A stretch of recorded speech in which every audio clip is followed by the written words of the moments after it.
Welcome. Settle in, if you would. Pull the blanket a little closer, let the room grow dim around you, and allow the world outside to go quiet for a while. You have found your way, tonight, to Candlelit history, and if this is your first time here, you should know that nothing in this place is in any hurry. We move slowly. We light one candle at a time. And if you find yourself drifting before we have reached the end, that is not only permitted, it is, in its way, the whole point. The story will still be here if you wake in the middle of the night. Tonight we are going to a place a very long way from wherever you are lying now. We are going to the Levant, to the eastern shore of the Mediterranean, to the Latin kingdom of Jerusalem, sometime in the 12th century, in the hour just before dawn. The air is cool and dry in a way that the daytime will soon erase. The stars overhead are the particular stars of that latitude and that era, clear, unhurried, ancient. And standing in the courtyard of a stone house, in a silence that is not the silence of emptiness, but of discipline, is a man wearing a white mantle. The mantle reaches to his ankles. It is undyed wool. Not quite the bright white of ceremony, but the working white of a garment that has been washed many times. At its left breast, stitched in red, is a cross with arms that flare slightly at the tips. He is not moving. He is waiting, the way that men wait when waiting is itself part of the order of the day. Around him, other figures in the same white slowly take shape in the pre-dawn gray, arranging themselves in silence for the morning muster. No one speaks. That, too, is the rule. This is a Knight Templar. Or rather, and this is precisely the question we are going to spend the next several hours sitting with, this is what a Knight Templar looked like from the outside. What he was on the inside, what the institution that shaped him actually was, and how very strangely that institution differs from its reputation. That is the territory we are entering tonight. You will have heard things about the Knights Templar. Almost everyone has. The name carries a particular weight in the popular imagination, a weight compounded equally of genuine medieval history, romantic legend, and, in more recent centuries, a great deal of very colorful speculation. They were, the story goes, the most ferocious warriors of the crusading age. Fanatics, holy berserkers, men who threw themselves at the enemy without fear of death because they had made a private covenant with God that ordinary soldiers had not. Men who guarded secret knowledge, performed strange rites, accumulated occult power along with their earthly wealth. Men whose suppression in the 14th century was either a great injustice or the exposure of a great corruption, depending on which story you prefer. What if the truth is stranger than any of those stories, and quieter? That is not a rhetorical flourish. It is the genuine conclusion that emerges when you set aside the legend and read, slowly and carefully, the documents that the Templars actually left behind. And the most important of those documents, the one we will return to again and again throughout this episode, is a piece of institutional Latin written down, ratified at a church council, and made binding on every member of the order in the years 1128 and 1129. It is called the Regula Pauperum Commilitonum Christi, the rule of the poor fellow soldiers of Christ. The rule runs to 72 clauses. It covers, in careful and unsentimental prose, almost every aspect of a Templar brother's life. How he sleeps, what he eats, when he may speak, how he addresses his superiors, what happens when he disobeys. And scattered among those clauses governing the rhythm of monastic life are a handful that govern something else entirely, the conduct of men on a field of battle. Clause 163 is among the most precise of these. It states in plain institutional language that no brother may leave the field of battle while the order's banner is still upright and flying. The banner in question was the Baucent, a piebald flag, black above and white below, carried into every engagement by a designated sergeant whose primary duty was to keep it visible.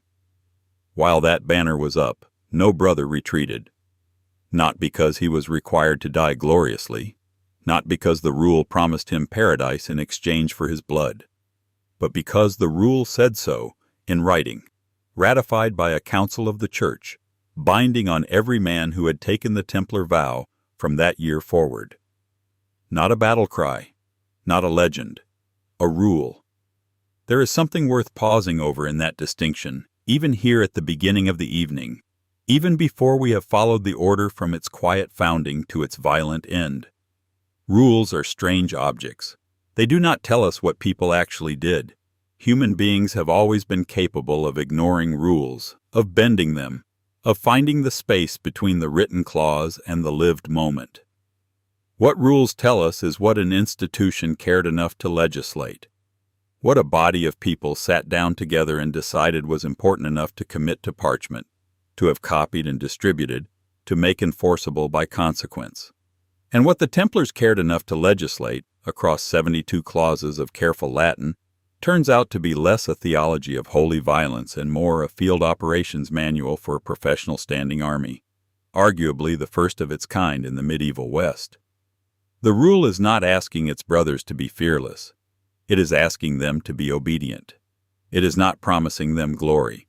It is promising them structure, and it is that structure, that quiet, patient, institutional architecture, that turns out to explain almost everything about the Templars that the legend gets wrong. We will move slowly through that document tonight, reading it the way it rewards being read. Not as a curiosity, not as evidence for or against the myths, but as a piece of institutional thinking that a group of serious people produced in response to a real problem. We will follow the order from its modest and almost accidental founding in Jerusalem around 1119, through the decades in which it became the most reliable cavalry force in the Latin East, through the catastrophes of the late 12th century, and into the courtroom, because that is where the story ends, in a courtroom, not on a battlefield, and that ending turns out to illuminate the beginning in ways that are quietly remarkable. If you are already feeling the pull of sleep, and there is no reason you should not be, this is exactly the right time for it. Then rest. Let the image of that white mantle in the pre-dawn courtyard be the last thing you hold before you go. The story will be here when you return to it. The rule has been sitting in archives for 900 years. It is in no hurry either. There is a detail that tends to get lost in most tellings of the Templar story, and it is this. Nobody in the year 1119 appears to have thought they were witnessing the birth of a legend. The sources from that period, and they are fewer and quieter than later centuries would produce, describe the founding of what would become the Knights Templar not as a moment of divine inspiration or martial pageantry, but as something considerably more modest. A small group of men, in a city that had been in Christian hands for barely 20 years, presented themselves to a king who was managing an impossible situation with insufficient resources, and they made him an offer.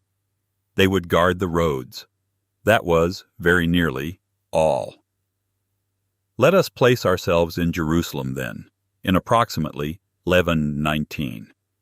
The city had fallen to the armies of the First Crusade in July 1099, and the decades since that conquest had done little to make the Latin kingdom of Jerusalem a secure or comfortable place. The kingdom existed, geographically, as a narrow strip of coastal and inland territory, a corridor, really, surrounded by Muslim powers that had not forgotten the loss and had not given up the intention of reclaiming it. The city itself was held, but holding it was a permanent emergency conducted with chronically inadequate numbers of fighting men. The great lords who had come on the First Crusade were largely gone, dead or returned to their estates in France and Normandy and Flanders. Those who remained, and those who came after them, were not enough. Pilgrims, meanwhile, continued to arrive.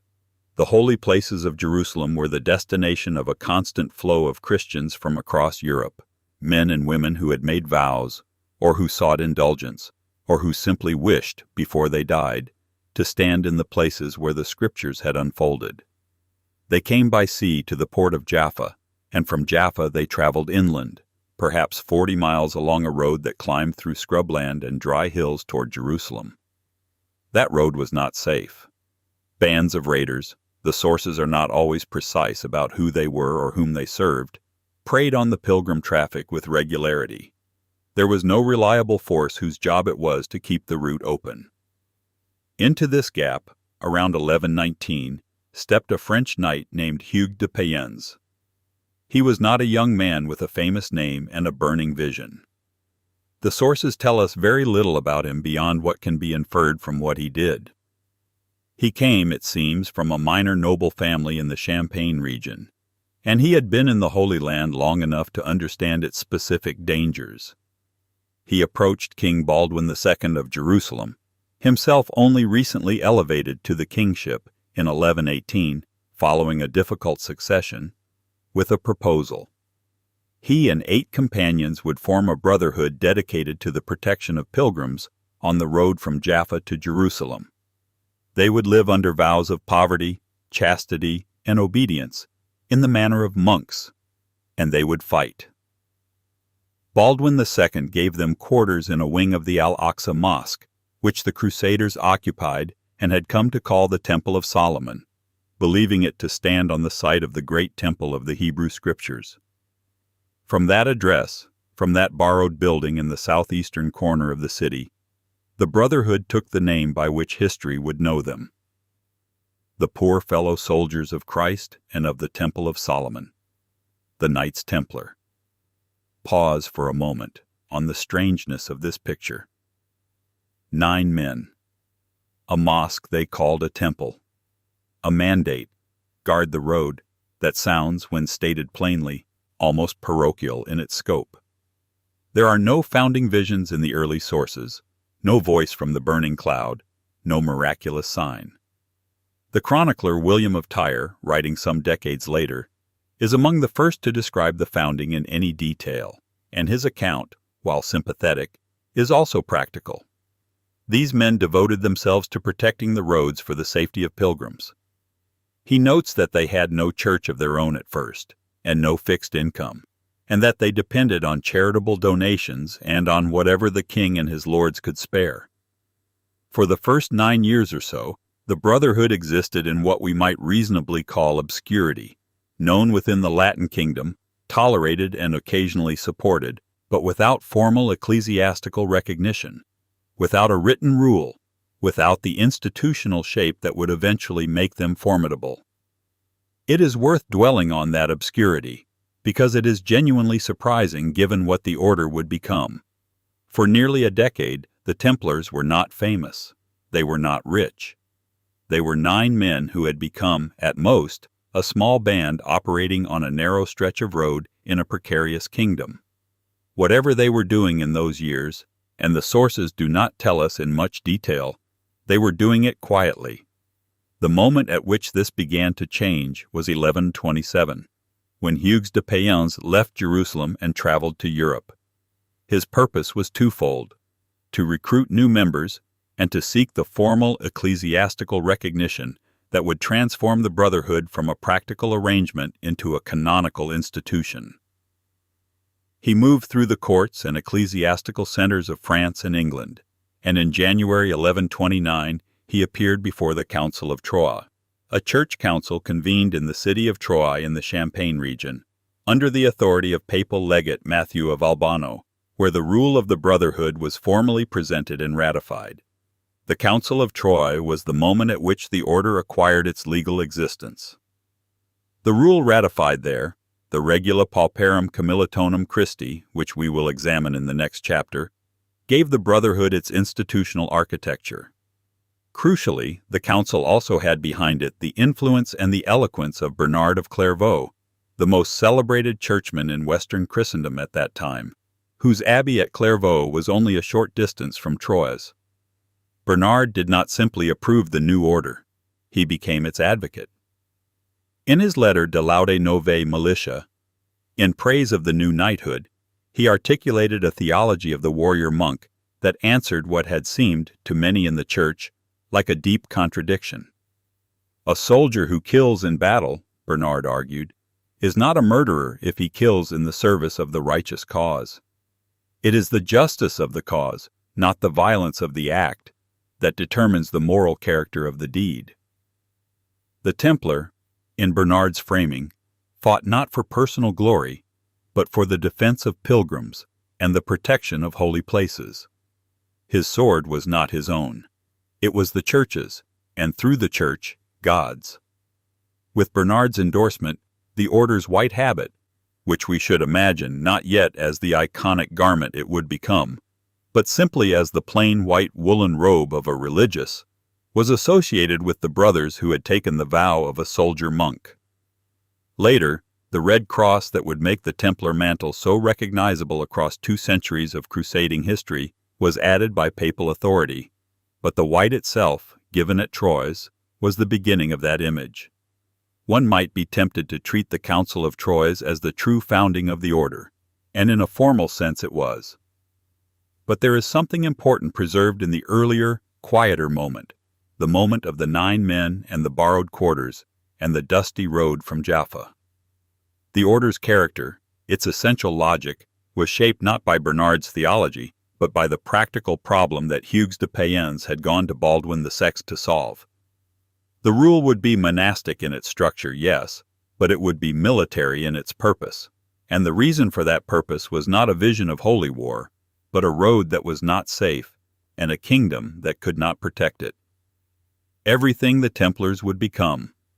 The commanderies that spread across Europe from Portugal to Poland, the banking operations that made them creditors to kings, the reputation that made Saladin decide, after Hattin, that it was safer to kill them than to ransom them, the wealth that made Philip IV of France decide, in 1307, that it was worth destroying them. All of it grows from this beginning. 9 men. A practical problem. A king who had no better answer. That is where we are starting. And there is, in that simplicity, something quietly remarkable, that an institution which would, within 2 centuries, be among the most powerful in the Christian world began not with a vision, but with a road, and not with an army, but with 9 men who thought they could keep it a little safer. There is a particular kind of document that does not announce its own importance. It does not begin with a fanfare or a proclamation of greatness. It begins instead with a clause, and then another clause, and then another. And somewhere in the accumulation of those clauses, in the patient institutional accretion of rule upon rule, an entire world comes into being. The Regula Pauperum Commilitonum Christi, the rule of the poor fellow soldiers of Christ.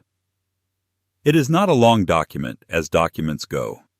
In Robert T. Wojtowicz's complete English translation, prepared in 1991 as a master's thesis at Western Michigan University and preserved in the Scholar Works repository there, the text is close and manageable, the kind of thing a careful reader might move through in an evening, pausing often, setting it down and returning.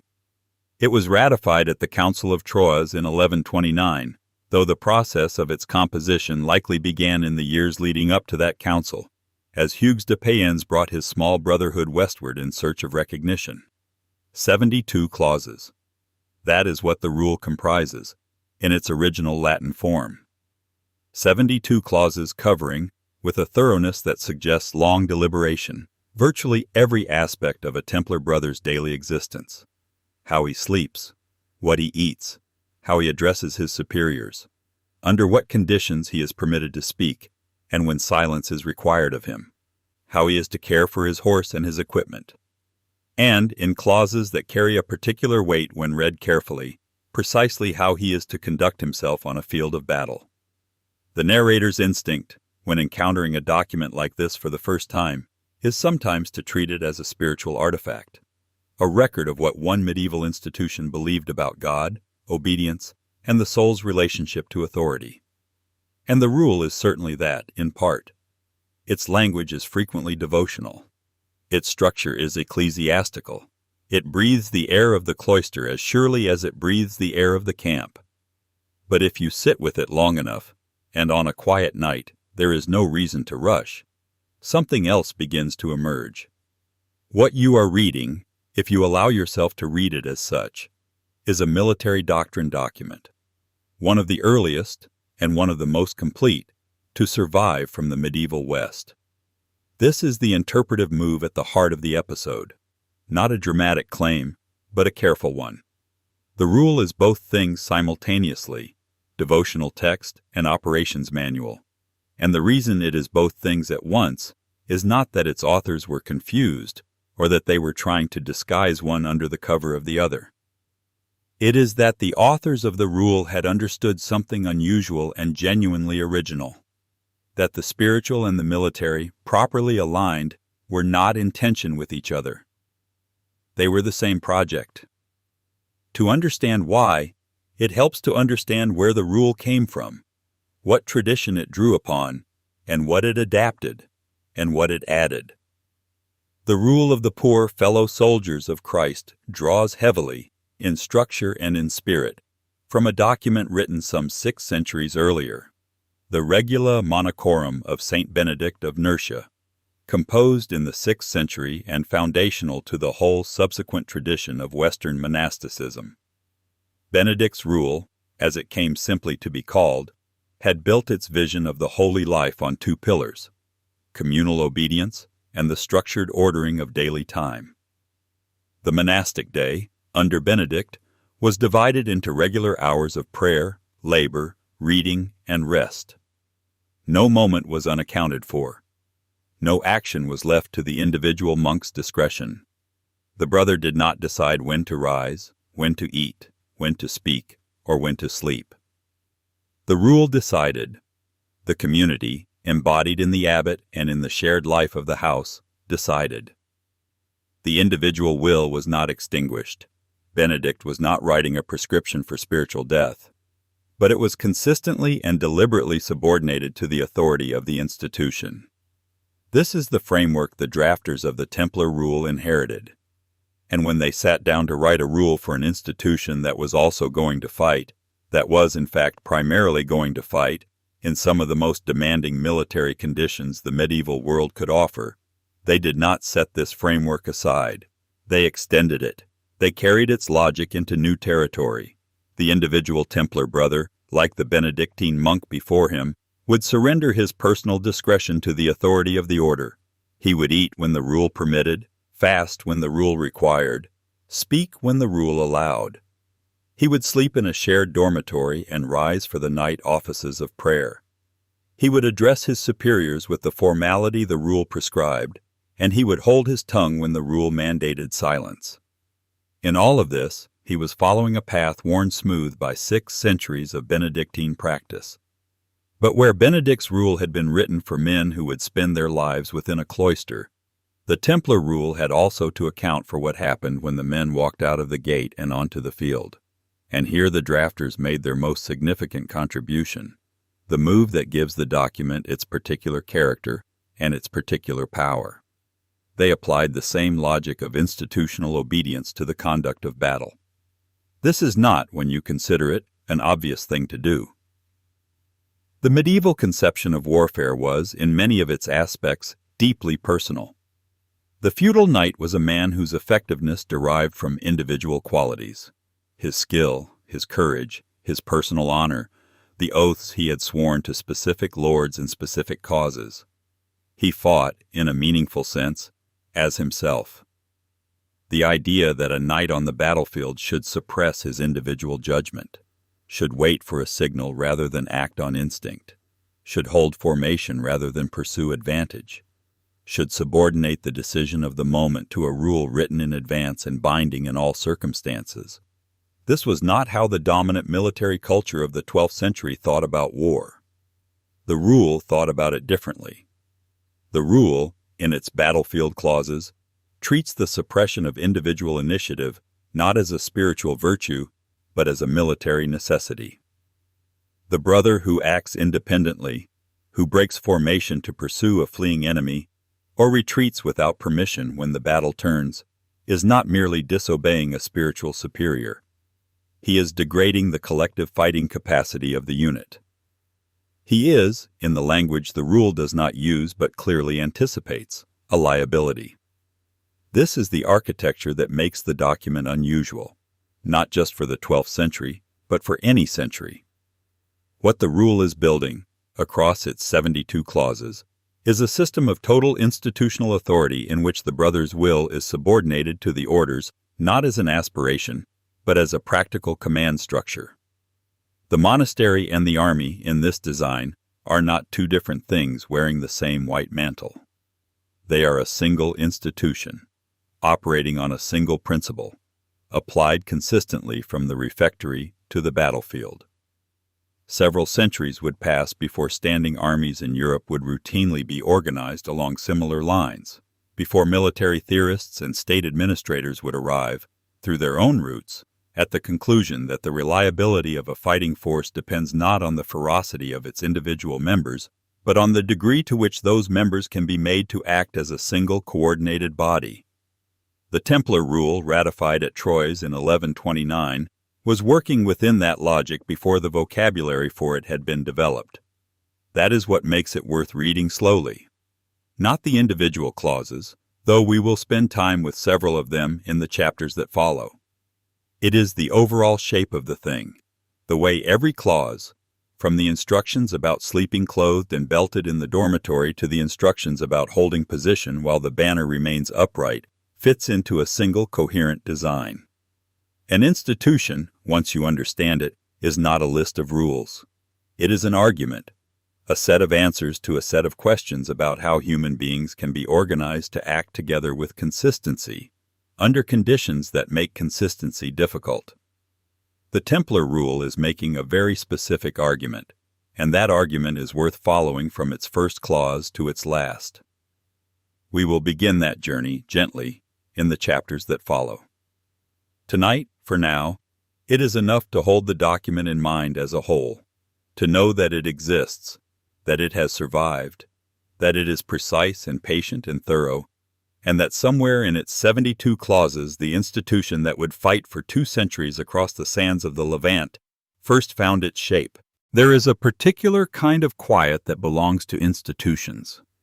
Not the quiet of emptiness, but the quiet of structure. The silence of people who know exactly what they are supposed to be doing and are doing it. If you had walked into a Templar house at the hour of the midday meal, sometime in the middle of the 12th century, that is the quiet you would have found. The brothers are seated at long tables. The meal has begun, and no one is speaking. This was not an accident of temperament or a local custom that had settled into habit at one particular commandery. It was a requirement, written into the rule, binding on every house of the order, drawn in its essential form from the Rule of St. Benedict, the 6th century document that had shaped Western monasticism for 600 years before the Templars existed. Benedict had mandated silence at meals. The Templars kept it. While the brothers ate, a reader, one of the brothers, appointed to that duty, read aloud from Scripture or from approved devotional texts, so that the meal became a kind of double sustenance, bread and the Word, served together, neither interrupting the other. It is a small detail, and it is easy to pass over it quickly. But it is worth sitting with for a moment, because it tells us something precise about what this institution believed it was doing with the hours of its members' days. The meal was not a rest from formation. It was formation by other means. The voice reading Scripture moved through the hall while the brothers ate in silence, and the silence was itself a practice, a daily exercise in the suppression of the individual impulse to speak, to comment, to assert oneself into the shared air of the room. The sleeping arrangements carry the same logic a step further. The rule specifies that brothers are to sleep in a shared dormitory, clothed and belted, and it specifies that a candle is to burn through the night. The candle is the detail that repays the most attention. It is not there for comfort, and it is not there as a purely spiritual gesture, though it may have served both ends. The rule's practical intent is discernible from its context. Brothers who sleep clothed and belted in a lit dormitory are brothers who can rise quickly. Quickly for the night offices, the regular nocturnal prayers of the monastic round, the hours of matins and lauds that interrupted sleep at intervals through the dark, and quickly, though the rule does not need to say this explicitly, for anything else. A military alarm, a call to the horses, the word passing from mouth to mouth that the watch had seen movement beyond the walls. A knight who sleeps in his belt in a lit room is a knight who is never entirely off duty. This is not cruelty. It is the considered architecture of a life that has been designed to hold two things simultaneously: the monk's attention to the hours of prayer and the soldier's readiness for the hours of need. The dormitory is not a monastery that has been given a barracks. It is something that has no name except what the Templars made of it: a room in which the sacred and the operational occupy the same candlelit space, and neither is asked to yield entirely to the other. The fasting schedule opens onto the same question from a different direction, and here the rule becomes, if you read it slowly, genuinely surprising. Fasting was a standard requirement of medieval religious life, structured around the liturgical calendar. Fridays, certain vigils, the seasons of Advent and Lent. The Templar rule observes these requirements, but it also contains provisions for relaxing or adjusting those fasts when military activity demands it. A brother who is riding, or who is about to ride, or who is engaged in the physical labor of campaigning, is not to be held to the full rigor of a fast that might leave him too weak to serve. Pause here, because this clause is doing something that is easy to miss if you read it too quickly. It is not a compromise. It is not the rule reluctantly conceding that the flesh has needs, and that these needs are an unfortunate inconvenience to the spirit. It is rather the rule making a deliberate argument that a knight who cannot ride because he has fasted too severely is no use to God or to the order. Spiritual purity that renders a soldier ineffective is not, in the Templar framework, a higher form of piety. It is an operational failure. The rule places these two things, devotion and readiness, in explicit relationship with each other, and it decides in writing that they must be managed together, neither cannibalizing the other. This is, when you consider the context in which it was written, a remarkable piece of institutional reasoning. The 12th century Church was in many respects deeply suspicious of the body and its demands. Asceticism, the deliberate mortification of physical needs, was widely honored as a mark of genuine holiness. And yet the framers of the Templar rule looked at that tradition and made a quiet, careful amendment to it. We are not only monks, we are also soldiers. And a soldier who has starved himself for God is a soldier who may die for want of the strength to lift a sword. God, the rule implies, does not want this. It is worth noting, and this is not a claim that any of the sources make directly, but one that emerges from reading the fasting provisions alongside the dormitory and mealtime clauses together, that what the rule is building, across these apparently mundane domestic details, is a systematic theory of the body as an instrument of institutional purpose. The body is not to be indulged, but neither is it to be damaged. It is to be maintained, fed adequately, rested sufficiently, kept clothed and belted and ready. The monastery is not a place of bodily negation. It is, in the Templar version, closer to what a later century might call a training facility, a structured environment in which the body is brought to a condition of sustained, reliable capability. And then there is the silence. The rule's clauses on silence extend well beyond the meal table. Brothers may not speak freely in general. Communication within the order is governed by permission and rank. There are things a brother may say and things he may not, and occasions on which speech is permitted and occasions on which it is not. The texture of daily life in a Templar house would have been quieter than most modern readers are likely to imagine. A quiet populated by the sounds of horses and equipment and the movement of bodies engaged in physical work, but not by the easy, continuous exchange of talk that characterizes most human communities. In a spiritual context, this silence has a clear genealogy. It comes from Benedict, and from the broader contemplative tradition that understood unnecessary speech as a leak in the vessel of attention, a way that the mind dispersed itself into the world rather than gathering toward God. But consider what this same silence produces in a military context. A cavalry formation is a machine that runs on coordination. Its power comes from mass and timing, many horses moving together at speed in a direction that has been decided in advance. The greatest threat to a cavalry charge is not the enemy's resistance. It is the dissolution of the formation from within. Individual riders pulling up or veering or shouting contradictory instructions to the men around them, each acting on his own assessment of the moment rather than holding to the collective movement. The charge that fragments is already failing before a single lance is lowered. A brother who has spent years not speaking without permission, who has practiced daily the suppression of the impulse to act unilaterally on his own judgment, is a brother who carries that practice into the field, not because he has been told to apply his monastic silence to cavalry tactics, but because the habit runs deeper than instruction. He has been formed, in the grain of his daily life, to wait, to hold, to act when the signal comes and not before. What the rule had built, across its clauses on silence and meals and sleeping arrangements and fasting, was not a collection of spiritual disciplines that happened to be practiced by soldiers. It was a single continuous formation, a shaping of human beings toward patience, toward collective timing, toward the suppression of individual noise in favor of institutional signal. The monastery that trains its inhabitants for war does not do so by making them fiercer. It does so by making them patient.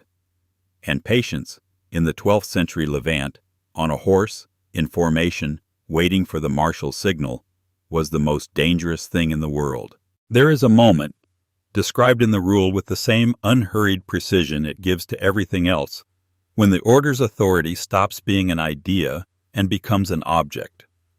A physical thing, carried by a specific man, visible across a field of dust and noise and movement.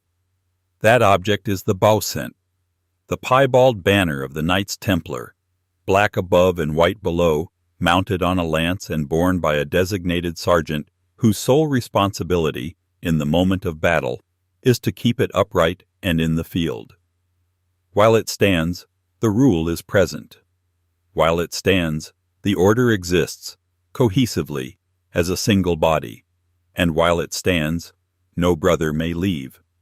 It is worth pausing on that clause, as the drafters of the rule at Troyes in 1129 must have paused when they wrote it. Not because it is shocking. It is, on the contrary, one of the most quietly logical things in the entire document, but because it is so easy to misread. A modern listener, shaped by centuries of Templar legend, might hear it as a vow of martyrdom. A romantic interpretation would see in it the gesture of men who had decided, before the battle began, that they were already dead. But the rule is not a romantic document. It is an operational one, and the clause, read carefully and in context, is not about death at all. It is about coordination. A cavalry charge in the 12th century was not a collection of individual acts of bravery. It was, at its most effective, a single collective action, a mass of horses and armored men moving together, building momentum, arriving at the enemy line not as a scattering of separate riders, but as something closer to a geometric force, a wall of weight and speed that depended, for its entire effect, on the horses arriving together. The moment any rider in that formation pulled back, turned, or hesitated, the shape began to dissolve. The horses behind him lost their direction. The men beside him registered the movement and wondered whether they knew something he did not. The momentum, once broken, could not easily be recovered. A cavalry unit that begins to fragment is not a weakened cavalry unit. It is, very quickly, no cavalry unit at all. This is the military reality to which the Baucent clause is a rational response. The banner is not a symbol of fanaticism. It is a coordination mechanism, the 12th century equivalent of the signal that tells every part of the formation that the whole is still intact. While it flies, the answer to the question every rider is silently asking, should I stay or should I go, has already been given. The rule has answered it in advance. The individual decision, with all its terror and uncertainty and potential for catastrophic cascading error, has been removed from the equation. What remains is the formation. And the rule is careful, even within this prohibition, not to demand the irrational. It does not command brothers to charge when they should not. It does not instruct them to seek death. The marshal of the order commands in the field. It is his signal the charge follows, his judgment that governs the engagement. The sergeants and knights below him operate within clearly defined roles, each knowing his position in the formation and his responsibility to it. What the rule prohibits is not retreat under orders. It prohibits individual retreat, the unilateral decision of a single brother to seek his own safety while the banner is still upright and the battle is still the order's to fight. The distinction matters enormously. The rule's doctrine is not one of reckless advance. It is one of coordinated discipline. A brother whose horse is killed beneath him, an event the rule addresses with the same practical specificity it brings to everything else, is not instructed to stand alone in the field until he dies. He is instructed to make his way to the nearest Christian banner and regroup there. He is to remain part of a formation, even if it is no longer his own. What he may not do is simply leave the field, drift away from the engagement, allow the battle to continue without him while he preserves himself. The order's business is not his business to abandon. The chain of command the rule establishes for battle conditions is worth examining as a whole, because it reveals a degree of institutional thinking about military organization that has few parallels in the 12th century West. The marshal commands. Below him, commanders of squadrons exercise local authority within the marshal's overall direction. The banner sergeant holds a role so critical that the rule provides for what happens if he falls. Another sergeant is to raise the banner, and if no sergeant can, then a brother knight must take it up, and the prohibition on retreat remains in force for as long as the banner is in anyone's hands. The system is designed to be self-repairing. It anticipates its own damage and legislates continuity through it. A brother who withdraws without permission faces serious disciplinary consequence, not merely a reprimand, but a formal proceeding within the order, with the possibility of losing his habit, which was the most severe penalty the rule could impose. The threat of discipline and the logic of coordination work together here. The rule does not rely on courage alone to keep the formation intact. It relies on obedience, which is a more durable resource than courage, and on a man's understanding that the formation is what protects him, not his individual exit from it. The Medievalists.net synthesis from September 2024 notes that the contemporary Muslim observer Usama ibn Munkid, writing in the 12th century from within the culture against which the Templars fought, described the Frankish forces, among whom the Templars were among the most organized, as the most cautious of all men in war. It is a characterization that will strike anyone raised on the Templar legend as almost comically wrong. These are supposed to be men who charged into impossible odds without hesitation, whose ferocity made them legends even among their enemies. And yet here is an enemy observer, a man who had every reason to emphasize their terrifying recklessness, who chose instead to describe them as cautious. The word sits oddly in the legend. It fits the rule precisely. Caution, in this context, does not mean timidity. It means what the rule means by it: the careful management of a scarce resource, trained, disciplined, expensive cavalry, by an institution that understood, with great clarity, that the men who wore the white mantle were not easily replaced. The novitiate was long. The training was rigorous. The process by which a man became a Templar brother, with all the institutional formation that implied, could not be compressed. Every brother lost was a loss not just of a man, but of years of investment. The no-retreat doctrine, counterintuitively, was partly a doctrine of conservation. Keep the formation intact, fight as a unit, and the losses will be sustainable. Fragment, and the losses will be total. There is one further thing to notice about the Baucent clause, and it is perhaps the most important. The banner is not a battle cry. It is not an exhortation. It does not say fight harder or ride faster or fear nothing. It says only, while this is in the field, the question of whether to stay has already been answered.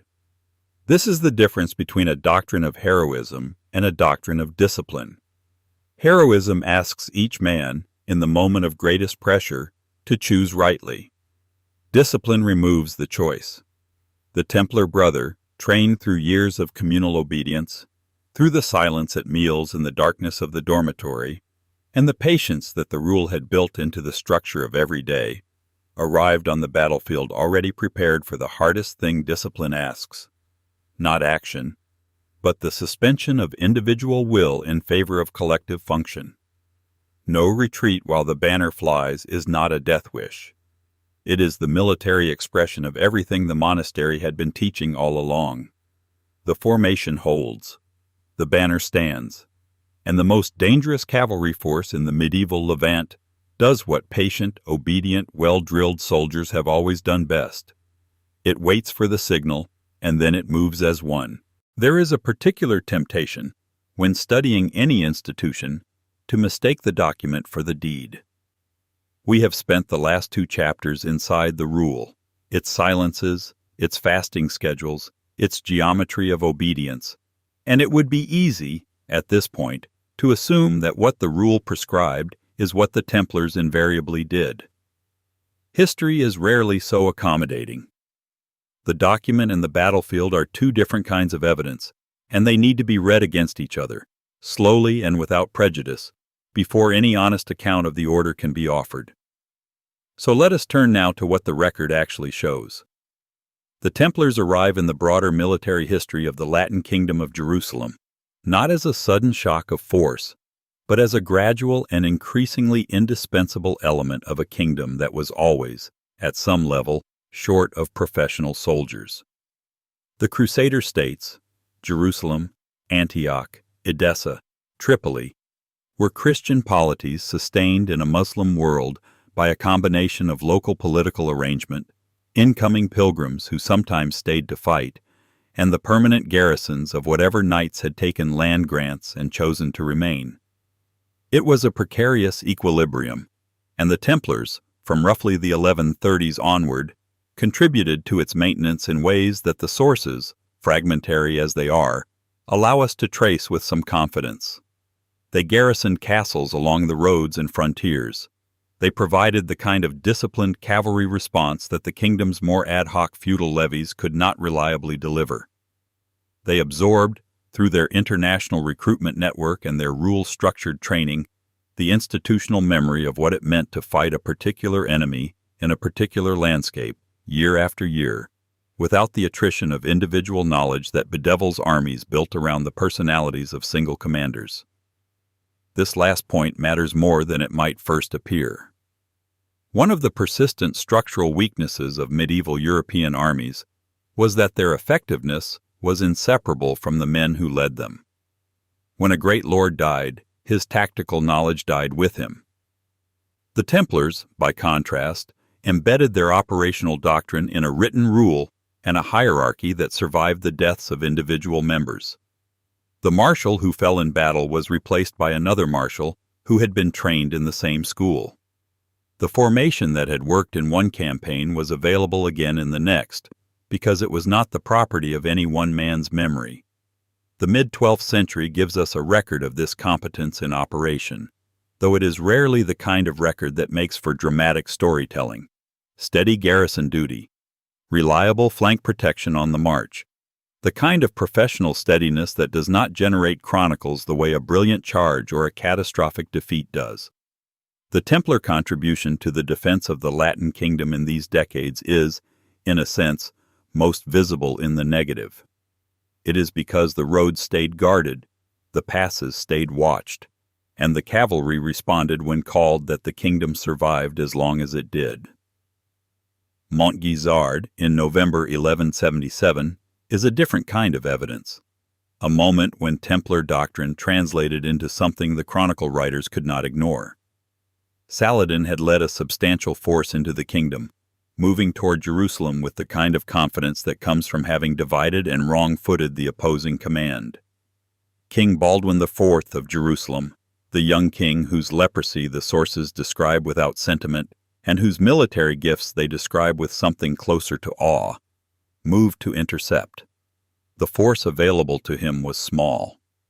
The Templars under Grand Master Odo of Saint-Amand contributed perhaps 80 knights to a combined force that was, by any rational assessment, considerably smaller than Saladin's army. What happened next is attested in the Chronicle of William of Tyre, who was not a man given to uncritical admiration of the military orders. The Christian force caught Saladin's army strung out on the march near Tel Gezer, in the low hills of the coastal plain, and the Templar charge into the disordered column contributed to a rout that, by the standards of the period and the disparity of forces involved, counts as one of the more remarkable tactical successes in the history of the Latin kingdom. Saladin escaped. Many of his soldiers did not. The Templars had charged, as the rule prescribed, at the moment when a charge could break something. They had not charged before that moment, and the distinction is everything. William of Tyre's account of Montgisard is worth sitting with because it shows the rule working as designed. The charge was not an expression of individual courage. It was a coordinated strike, delivered at a tactically sound moment by a unit trained to move as one. Odo of Saint-Amand was a difficult man. The sources suggest he was proud, inflexible, and not much loved. But at Montgisard, whatever his personal temperament, he commanded in accordance with what the rule required of a battlefield commander. He identified the moment, he committed the force, and the force held together. The campaigns of the later 12th century are more complex and less easily summarized. The grinding attrition of raids and counter-raids, of castle sieges and disputed successions, and the slow political fracturing of the Crusader states, does not yield the kind of clean narrative line that a single battle provides. The Templars fought in most of it with what the sources allow us to characterize as consistent professional competence. Their losses were real and were felt. The order's rule itself reflects an awareness that brothers killed in the field were expensive to replace in every practical sense. There is, in the medievalists.net analysis, an argument that this awareness of scarcity, of the difficulty of reproducing trained, doctrinally formed cavalry, shaped Templar tactical behavior toward the careful rather than the reckless throughout most of the order's active history. The berserker image, on this reading, is not simply wrong. It is almost precisely backwards. And then there is Cresson. The 1st of May, 1187. A spring morning in the hills of Galilee, near the springs the sources call La Fontaine de Cresson. A Muslim force, variously estimated in the primary accounts and assessed in modern scholarship at something approaching 7,000 cavalry, has been moving through the region. The master of the hospital, Roger de Moulins, has gathered a Christian force to observe and, if possible, contain the threat. Riding with him is Gerard of Ridfort, Grand Master of the Temple. The combined Christian force numbered roughly 140 knights, of whom perhaps 90 were Templars. The master of the hospital, by all accounts, assessed the situation clearly.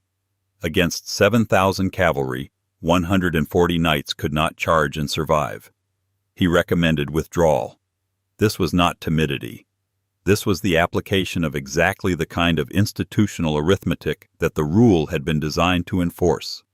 A force this small, facing a force this large, on open ground, has nothing to gain and everything to lose from a frontal engagement. Gerard of Ridefort disagreed. The accounts of what he said vary, but the sources are consistent on what he did. He ordered the charge. The master of the hospital and nearly every knight present died. Gerard of Ridefort survived. Of the roughly 90 Templars who rode that morning, 3 survived alongside their Grand Master. The medievalists. Net analysis is careful and persuasive on this point. Cresson was not an expression of Templar doctrine. It was a violation of it. The rule's entire architecture of command, the marshal's battlefield authority, the prohibition on individual unilateral action, the systemic subordination of personal will to institutional judgment, existed precisely to prevent a single commander from doing what Gerard did at Cresson, overriding the collective assessment of his officers on the basis of, by all appearances, personal pride. It is worth pausing here in the quiet of this chapter to hold that distinction carefully. The Battle of Cresson is regularly cited, in popular histories and in the more breathless accounts of Templar mythology, as evidence that the order was characterized by suicidal fanaticism, that the white mantle and the red cross meant a willingness, perhaps even a desire, to die in hopeless charges. The historical record inverts this reading almost entirely. What Cresson demonstrates is that the order's doctrine, when followed, produced Montguzard. What it demonstrates about Gerard of Ridefort is that a Grand Master with the authority to override the institutional safeguards and the personal disposition to do so could produce in a single morning the destruction of nearly an entire formation. Gerard survived. He would survive Hatton too, released by Saladin in circumstances the sources leave somewhat unclear, before being killed the following year at the siege of Acre. His survival at Cresson, while the men under his command died around him, is not a detail that the sources dwell on with any particular judgment, but it is a detail that the institutional logic of the rule throws into a quiet, considered relief. The rule had not failed at Cresson. The rule had been set aside. There is a distinction that the battlefield record, taken whole, presses upon us with some force, and it is a distinction that the popular history of the Templars has rarely paused long enough to make. An institution can possess genuinely sound doctrine and genuinely capable commanders, and still, when bad leadership overrides institutional safeguards, produce catastrophic outcomes. The catastrophe does not retroactively discredit the doctrine. It illustrates why the doctrine existed. The Templars who died at Cresson in the first light of May 1187 were not proof that the order was reckless. They were proof that the order had entrusted too much authority to a man who was. The rule had anticipated the danger, had built clause by clause a command structure designed to prevent any single will from overriding the collective judgment of the order in the field. What it could not prevent was a Grand Master who held, by the very architecture of that structure, the authority to set it aside. The battlefield record, read carefully, is not a story of wild religious fervor finding expression in reckless cavalry charges. It is a story of an institution that had thought more seriously about the relationship between doctrine and practice than almost any military organization of its age, and that, like all institutions, was only as safe from disaster as its leadership on any given day allowed it to be. There is a particular quality to a decision made in the aftermath of victory. The dust has not yet settled. The wounded are still being tended, and a commander, surveying the thousands of prisoners kneeling in the July heat of the Galilean hills, makes a choice that tells us, more clearly than almost any other single act, what he understood about the enemy he had just defeated. It is July of 1187. The Battle of Hatton is over. Saladin had done what no Muslim commander had managed in nearly a century of war against the Latin kingdom of Jerusalem. In a single afternoon, on a waterless plateau above the Sea of Galilee, he had destroyed the kingdom's field army, the assembled military strength of a Christian state that had held, against persistent pressure, for the better part of 88 years. The numbers are difficult to give with precision, as they always are for medieval battles, but the scale of the catastrophe is not in doubt. The king of Jerusalem himself, Guy of Lusignan, was taken prisoner. The true cross, the relic that the army had carried into battle as a spiritual center of gravity, was captured. Thousands of knights and infantry were dead or in chains. Among the prisoners were a substantial number of knights from the military orders, Templars and Hospitallers both, men who had survived the fighting and surrendered to Saladin's forces in the confusion and collapse of that terrible afternoon. Saladin ordered them executed. The Encyclopaedia Britannica notes this decision plainly, as a historical fact, and it is worth pausing here, in the quiet of this night, to let the strangeness of that decision settle over us. Because in the military culture of the 12th century Levant, executing prisoners of rank was not standard practice. It was, in fact, the exception. The standard practice was ransom, a transaction both sides understood and participated in, a way of extracting economic value from the aftermath of battle, a system that allowed captured knights to be returned to their families and their lords in exchange for sums that could fund further campaigns. Ransom was not mercy precisely, but it was a rational institution, and both sides in the wars of the Latin East used it with some regularity. Saladin was not a man who set aside rational institutions lightly. The historical record, read carefully, presents him as a commander of considerable political and strategic sophistication, a man who understood that the long game of consolidating power in the Levant required calculated action, not impulsive gesture. His treatment of the civilian population of Jerusalem when he retook the city later that same year, careful, measured, deliberately contrasted with the slaughter that had accompanied the Crusader conquest of 1099, is well documented. This was a man who thought about consequences, and so his decision to execute the Templar and Hospitaller prisoners rather than ransom them deserves to be read not as passion, but as calculation. The question is, what had he calculated? The answer that the sources suggest, and that this episode has been building toward across its previous chapters, is something like this. Saladin looked at the Templar prisoners kneeling before him and understood that they were not, in the way that most prisoners were, individuals whose military value could be neutralized by confinement and whose release could be traded for gold. They were something more, and something stranger. They were interchangeable outputs of an institution that would produce more of them. A feudal knight's effectiveness on the battlefield was, in meaningful part, a product of who he was. His training had been long, personal, and tied to his particular lord, his particular household, his particular set of relationships and obligations. If he was ransomed and returned to the field, he returned as himself, a specific man, shaped by specific circumstances, whose strengths and weaknesses were his own. His value as a soldier was, in a real sense, biographical. The Templar's value was not biographical, it was institutional. This is the argument that the rule, read carefully, makes almost by accident.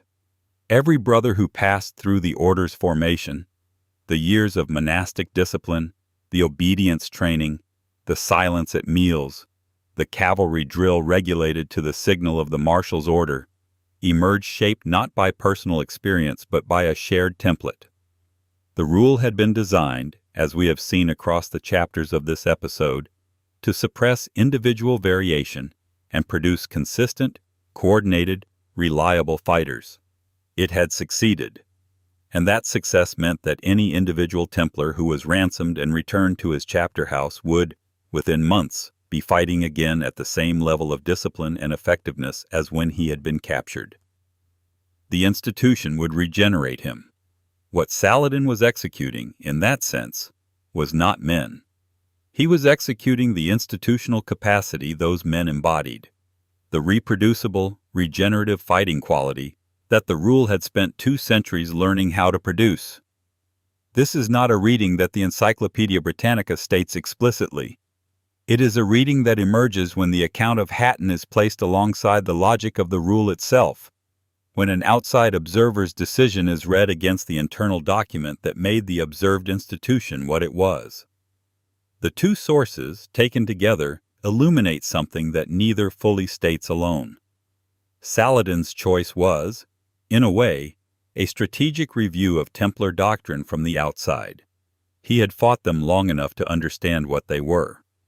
And what his decision says, when translated from military action into something approaching an argument, is this: these men are not dangerous because they are fierce.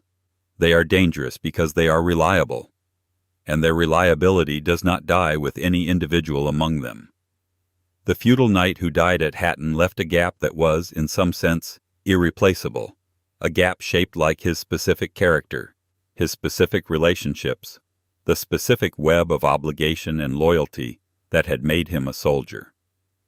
The Templar who died at Hatton left a gap shaped like a clause in a rule, and the order would fill that gap, as it had always filled it, with another man formed by the same clauses. It is worth dwelling for a moment on what this tells us about the nature of the order's power, and about why Saladin, who had defeated them decisively at Hatton, still found their continued existence threatening enough to warrant this departure from the normal logic of medieval warfare. The Templars had been weakened at Cresson in May of that same year, as we saw in the previous chapter. They had suffered catastrophic losses at Hattin itself. Their ranks were thin, and yet Saladin, surveying his victory, did not behave like a man who believed he had broken their power. He behaved like a man who understood that the power he was looking at was not located in the specific bodies of the men before him.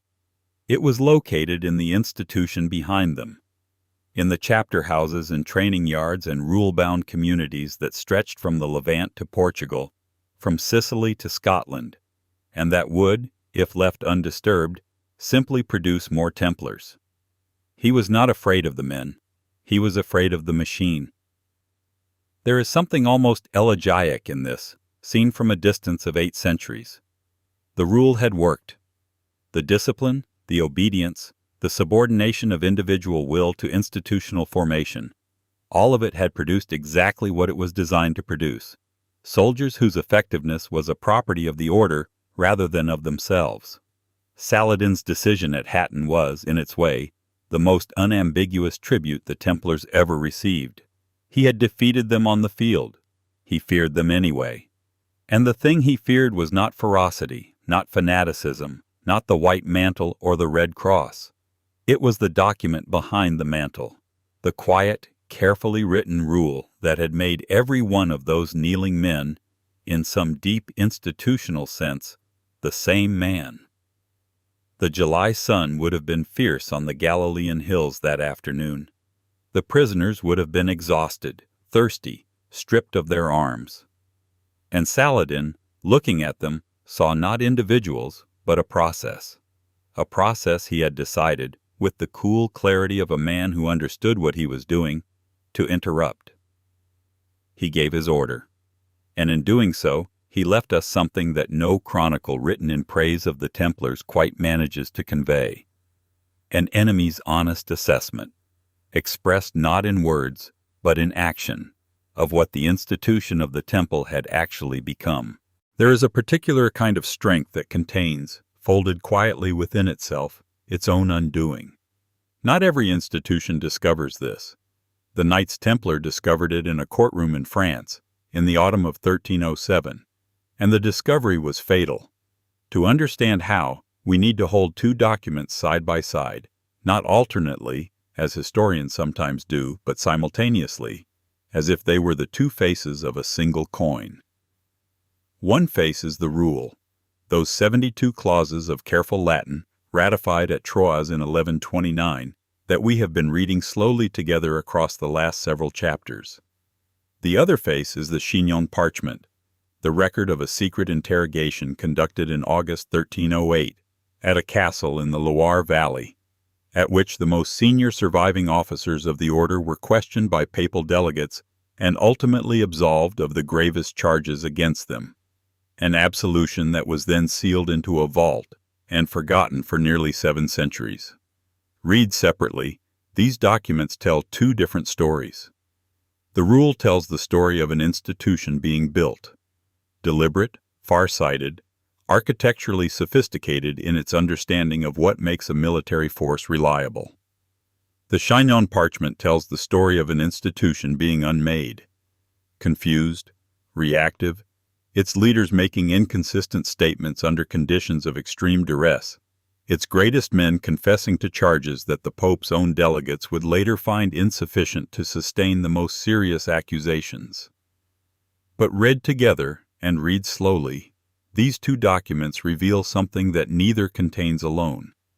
They reveal the precise point at which a structural strength became a structural weakness, and why that transformation was not an accident, but a logical consequence of the institution's own design. The rule's central insight, as we have seen, was that individual will is the enemy of collective effectiveness. A cavalry charge depends on every rider doing the same thing at the same moment. A defensive line depends on every man holding his position while his neighbor holds his. The moment one brother decides, on his own assessment of the situation, that retreat is wise, the unit begins to dissolve, because individual assessments are contagious, because fear is contagious, because the sight of a man turning his horse is, on a 12th century battlefield, one of the most powerful signals available. The rule's answer to this was not exhortation. It was not a sermon on courage or a promise of paradise. It was a clause. While the banner flies, you do not leave the field. Not because you are forbidden to be afraid. The rule makes no such demand on the interior life, but because you are forbidden to act on that fear, while the order's authority is visibly present in the field. This is the architecture of total institutional obedience. And it is worth pausing here, in the quietness of this chapter, to appreciate how radical that architecture truly was. The rule was not asking Templar brothers to be braver than other men. It was asking them to locate the source of their decisions outside themselves, in the banner, in the marshal, in the chain of command that the rule established and that every brother had sworn, on entering the order, to honor. The individual Templar was not abolished by the rule. He was redirected. His courage, his judgment, his endurance, all of these remained his own. But the moment at which he acted, and the direction in which he moved, were determined not by his own reading of the battlefield, but by the institutional signal the banner represented. For 2 centuries, in the deserts and hill country of the Levant, this architecture worked. It worked well enough that Saladin, as we considered in the previous chapter, chose to execute captured Templar knights rather than ransom them, because he understood, with the clarity of a commander who had faced them in the field, that their effectiveness was not personal, but institutional, not individual, but regenerative. What the rule had built was a system that could produce, in any sufficiently trained brother, the same tactical behavior. Saladin was not afraid of the men. He was afraid of the process that had made them. But here is the other face of the coin. The rule was written for a world in which the threat came from outside. In the field, the enemy was external and legible. He was the force across the valley, the cavalry on the ridge, the garrison behind the wall. The order's authority, the banner, the marshal, the Grand Master, was always, in that context, on the same side as the brothers it commanded. Obedience to the order was obedience toward safety, toward effectiveness, toward the purpose for which every Templar had taken his vows. The rule did not need to imagine a situation in which obedience itself might become the mechanism of destruction, because in the world for which the rule was written, that situation did not arise. Philip IV of France understood, whether by instinct or by careful analysis, that this was the order's blind side. When his agents moved simultaneously across France in the early hours of Friday, October 13th, 1307, a moment we will examine in the chapter that follows this one, they were not attacking the Templars on a battlefield. They were doing something far more precise. They were placing themselves, and the legal machinery of the French crown, in the structural position that the rule had always reserved for the order's own authority. They were, in a sense, raising a banner, but it was the king's banner, not the Baucent, and it was raised in a courtroom rather than a field. And the Templars, trained for 2 centuries to obey the authority above them, obeyed it. This is the episode's central argument, and it is worth stating it plainly, because it is not an argument that can be found in any single source. It emerges, rather, from reading the rule alongside the Chinon Parchment, from noticing that the same document which prescribed total obedience on the battlefield also prescribed, by its silence on any other kind of threat, a complete institutional inability to resist authority that arrived not from without, but from above. The Chinon Parchment shows us the result. Grand Master Jacques de Molay, the most senior officer of an institution that had, at its height, commanded thousands of brothers and held properties across the breadth of Christendom, gave confused and inconsistent testimony to the papal delegates at Chinon Castle in August 1308. He had already confessed, under torture, to charges he would later deny. He would later recant his recantation, then recant again. The Chinon Parchment's account of these proceedings is not the portrait of a guilty man or an innocent one. The scholarly debate on that question continues, and we will return to it honestly in the chapters ahead. It is the portrait of a man whose institutional formation had given him every resource for one kind of crisis, and none for another. De Molay knew how to hold a line while the banner flew. He knew how to command men who had sworn obedience to an institution. He did not know, the rule had never taught him, had never needed to teach him, how to navigate a judicial proceeding in which the authority demanding his compliance was also the authority that had manufactured the charges against him. The courtroom was a battlefield for which the rule had written no clauses. And so the Templars, who had for 2 centuries been nearly impossible to defeat in the open field, found themselves nearly defenseless in the one arena where defeat would be total and permanent. There is something in this that goes beyond the particular history of one medieval institution. Total obedience is always purchased at a price, and the price is the institutional capacity to recognize when the authority commanding that obedience has become the threat. The Templar rule built obedience so deeply into the architecture of the order, into the daily silences, the communal meals, the chained hierarchy of the field, that there was simply no grammar left for resistance from within. Philip IV did not destroy the Templars despite their discipline. He destroyed them because of it. The coin had 2 faces all along. For 200 years it had been presented to the world with the bright side up. There is a particular quality to the darkness of an October morning in northern France, the kind of cold, still dark that comes before a dawn that feels reluctant to arrive. On the 13th of October, 1307, a Friday, that darkness was filled with the quiet movement of men who had been waiting for weeks for permission to act. Royal agents, sergeants at arms, local officers of the French crown, across the breadth of the kingdom, from Paris to the ports, from the valley of the Loire to the garrison towns of the south, they had received their orders in sealed letters, written in the king's name and delivered weeks earlier with a single instruction: do not open this until the appointed day. And so they had carried those letters, unopened, through the ordinary business of September, waiting. When the day came, they broke the seals, read what was inside, and moved before the sun had risen. By the time morning light reached the Templar houses of France, hundreds of brothers were already in custody. Their preceptories, the fortified estates that served as the order's administrative and residential centers across the kingdom, had been entered, their gates secured, their assets inventoried and frozen in place. The men inside had been roused from sleep, or from the early morning offices of prayer that the rule prescribed, and placed under arrest in the name of Philip IV, King of France. It had taken a single night. The scale of the operation is worth dwelling on for a moment, not because it was violent.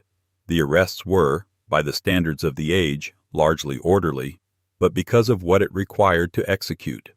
France in 1307 had no telegraph, no standing police force, no centralized intelligence apparatus in any modern sense.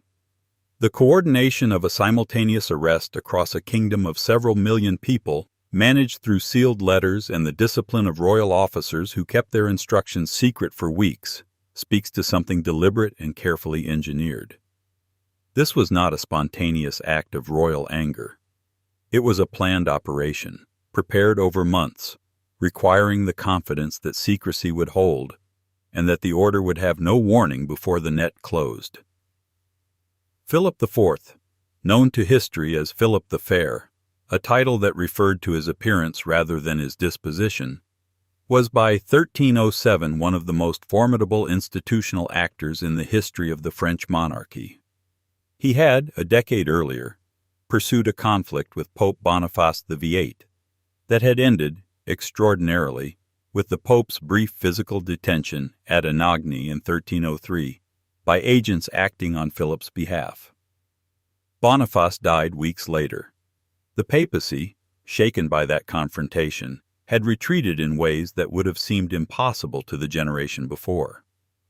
Philip had demonstrated that the machinery of royal governance, legal argument, institutional pressure, the controlled deployment of accusation, could be brought to bear even against the most ancient authorities of Christendom.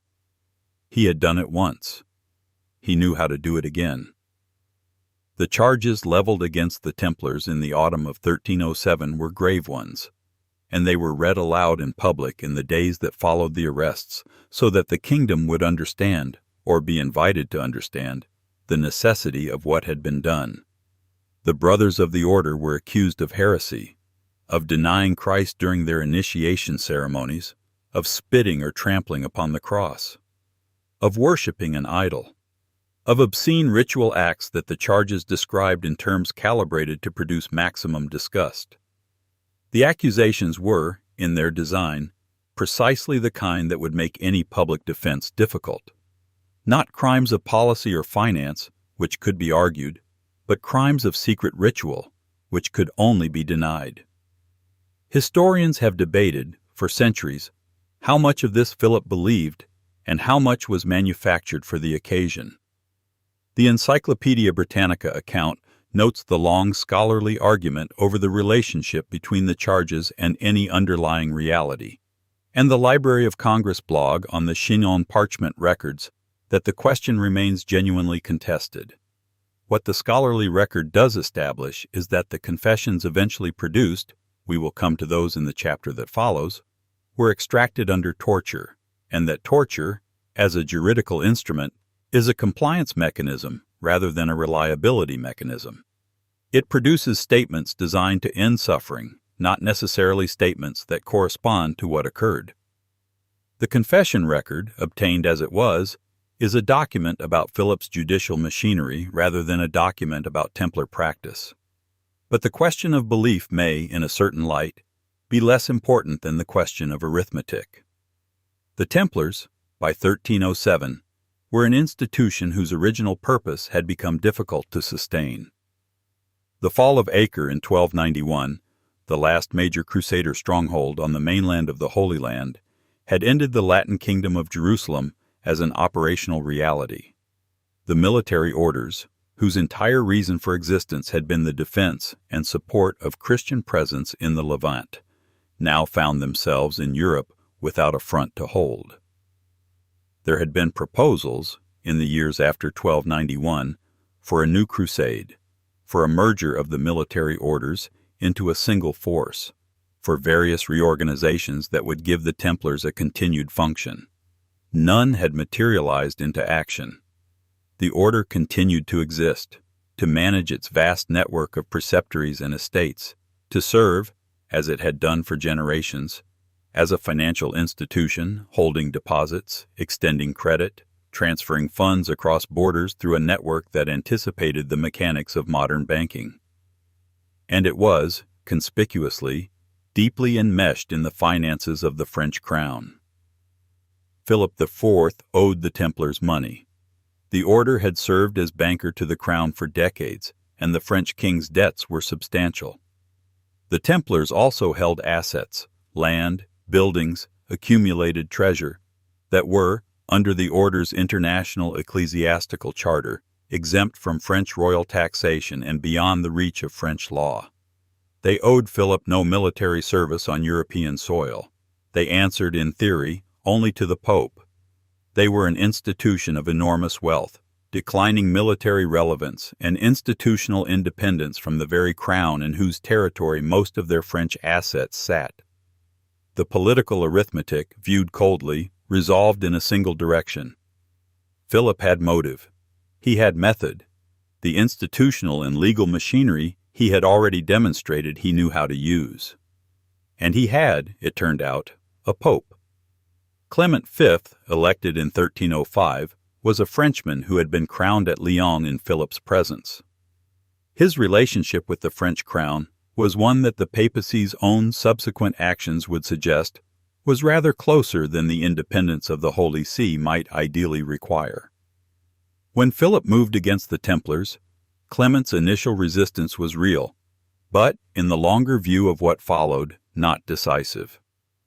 On the morning of Friday, October 13, 1307, all three of Philip's instruments, motive, method, and the papacy's eventual acquiescence, were set in motion at once. The sealed letters had been opened. The doors of the preceptories were being forced or surrendered. The brothers of the order were being led out into the cold morning air of a French autumn, into a legal process for which their rule had written no clauses, and their 2 centuries of institutional formation had given them no preparation. The Templars had been trained, across every hour of their formation, to obey the authority above them, and to hold their position while the banner flew. The banner, now, was in Philip's hands, and they had no doctrine for that. In the weeks and months that followed the arrests of October 1307, a new kind of document began to accumulate in the records of the French inquisitorial process: the confession. Page after page, brother after brother, the statements came. Some were brief, some were detailed. Some described acts that, if taken at face value, would suggest that the Order of the Temple had, behind its closed doors, conducted ceremonies of a thoroughly different character from the austere Benedictine observance that its rule prescribed. Templar brothers confessed to spitting on the cross during their initiation ceremonies. Some confessed to trampling it underfoot. Some described the denial of Christ as a verbal formula required at the moment of entry into the order. Others described the worship of an idol known as Baphomet, a word whose etymology and meaning remain disputed among scholars to this day, and a range of further acts that the inquisitors had specifically asked them about. And then, in the autumn of 1307, Jacques de Molay, Grand Master of the Order of the Temple, the man who held the highest office in the institution that had stood for nearly 2 centuries, confessed. Let us stay with that fact for a moment, because it is the fact that the popular imagination has most often treated as decisive. The Grand Master confessed. Surely, the reasoning goes, a man of that standing would not have confessed to things that were entirely untrue. Surely the confession of Jacques de Molay is the closest thing we have to an admission of the order's guilt. And yet, any honest handling of this source material must begin with a single, unambiguous acknowledgement. These confessions were obtained under torture. That is not a caveat to be placed in small print at the end of the analysis. It is the central fact, and it belongs at the center. Pope Clement V, who had initially resisted the pressure Philip IV was placing on him to act against the Templars, ultimately acquiesced to the use of torture in the inquisitorial proceedings, authorizing its application to Templar prisoners in the months following the October arrests. The torture employed was the standard toolkit of medieval judicial process: the strappado, prolonged standing, sleep deprivation, starvation. These were not methods designed to extract the truth. They were methods designed to extract a statement. And that distinction, quiet as it sounds, is the most important distinction in this entire chapter. Medieval judicial torture was not a reliability mechanism. It was a compliance mechanism. A man subjected to sufficient physical suffering will eventually say whatever he believes the questioner wants to hear, not because that statement is true, but because it is the statement most likely to end the immediate pain. The inquisitors who questioned the Templars were not working blind. They arrived with a list of charges, drawn up in advance by Philip's administration, and they asked their questions accordingly. The shape of the confessions, then, reflects not only what the brothers experienced in the initiation ceremonies, but also what the questioners had decided to ask about, and what the brothers, in extremity, had decided to confirm. This dynamic is made visible by what happened next, in at least some cases. As the Library of Congress blog account of the Chinon Parchment proceedings notes, a number of Templar brothers, when given the opportunity to address papal delegates directly, men who were not Philip's officers, in a setting somewhat removed from the immediate machinery of torture, recanted their earlier confessions. They stated, in plain terms, that what they had confessed to had not in fact occurred, and that they had said what they said because of what had been done to their bodies. Others, it should be noted honestly, did not recant. They maintained their confessions before the papal delegates as they had given them to the inquisitors. This pattern, some recanting, some not, has sometimes been offered as evidence that the confessions contain a core of truth. If the statements were entirely coerced fabrications, why would any brother have maintained them when the immediate threat of torture was lifted? It is a reasonable question, and it deserves a careful answer rather than a dismissal. But the answer, when given carefully, is not what Philip IV's supporters might have hoped. The psychology of coerced testimony is not simple. A man who has confessed under torture and then spent weeks or months in a cell identified as a confessed heretic may find that recantation requires not merely courage, but a complete re-narration of his own recent history, a re-narration that will be read as suspicious by the very authorities who hold his life in their hands. Some men, under those conditions, maintain a confession not because it is true, but because the cost of retracting it has become, in their circumstances, too high to pay. Consistency under those conditions is not evidence of truth. It is evidence of a particular kind of exhaustion. There is, it must be said, a minority scholarly position that deserves honest acknowledgment here. A small number of historians have suggested that some elements of Templar initiation practice may have been genuinely heterodox, that the long years the order spent in the Levant, in close contact with Eastern Christian traditions and with Islamic scholarly culture, may have introduced into certain corners of the order's ceremony something that differed from mainstream Latin practice. This is a position the narrator does not endorse, but neither should it be dismissed without a hearing. The Templars were an institution that had operated at the edge of the Latin world for the better part of 2 centuries. Unusual things can take root in such places. And yet, the confession record, obtained as it was, cannot bear the weight of that conclusion. If we want to argue that some Templar initiation rites were genuinely unconventional, we need evidence that does not come from statements extracted under torture, from men whose questioners arrived with a predetermined list of specific charges and the legal authority to apply pain until those charges were confirmed. The confessions, as a source, are compromised at their root. They cannot be rehabilitated by pointing to the cases where brothers did not recant, because the conditions that produce the confessions also produce the non-recantations. What the confessions do tell us, and this they tell us with great clarity, is something about the judicial machinery that Philip IV of France was prepared to deploy. Consider the architecture of the process. The simultaneous arrests planned in advance and executed with military precision. The predetermined list of charges specific enough to guide the inquisitor's questions. The papal authorization of torture obtained through sustained political pressure on a pontiff who had begun by resisting, and the volume of testimony produced within weeks of the initial arrests. This was not an inquiry driven by accumulated evidence. It was an inquiry designed to produce evidence, and it produced, in the confessions, exactly the evidence it was designed to produce. That the Grand Master himself confessed then is not the decisive fact it first appears to be. Jacques de Molay was an old man in the hands of the French crown, with no institutional resource left to call upon, no rule that governed this situation, no banner upright in the field around which to rally.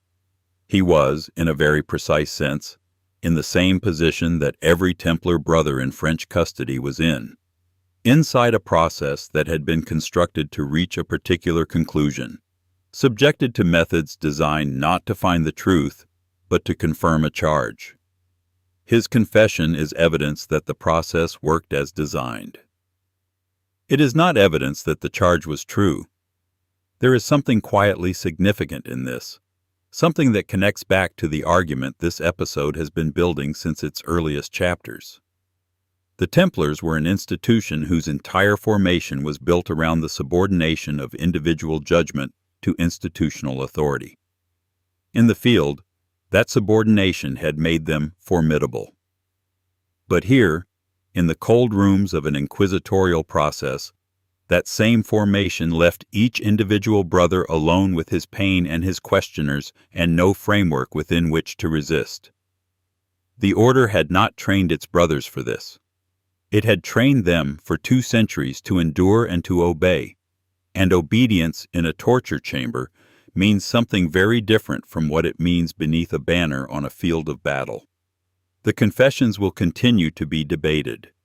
scholars will continue to examine whether any thread of genuine heterodoxy runs through them, and that debate is entirely proper.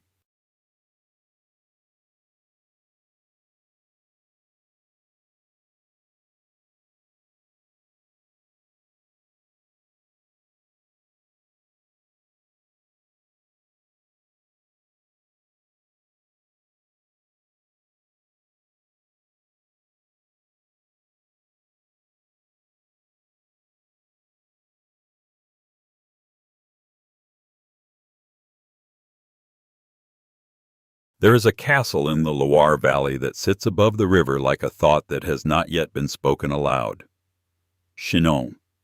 Its stone walls, in August, hold the warmth of the day long into the evening, and the light along the river at that hour has a quality that painters have always found difficult to render: gold without brightness, warmth without urgency. It is the kind of light in which very serious things have, historically, been done very quietly. In August of 1308, that quietness was deliberate. The arrests had happened 10 months earlier. The confessions, obtained in the way that confessions were obtained, had been accumulating in the files of Philip IV's inquisitors through the winter and spring. Pope Clement V, under considerable pressure from the French crown, had authorized the use of torture against the Templar prisoners and had watched the process generate its predictable harvest of signed statements. But Clement was still, whatever the political pressures upon him, the Bishop of Rome, and before the leaders of the Order of the Temple were formally condemned, he wanted to hear them himself. And so, between the 17th and the 20th of August, 1308, 3 papal delegates, Berenger Fredol, Stephen of Suizy, and Landolfo Brancacci, traveled to Chinon and met, in a series of private sessions, with the 5 most senior surviving officers of the order.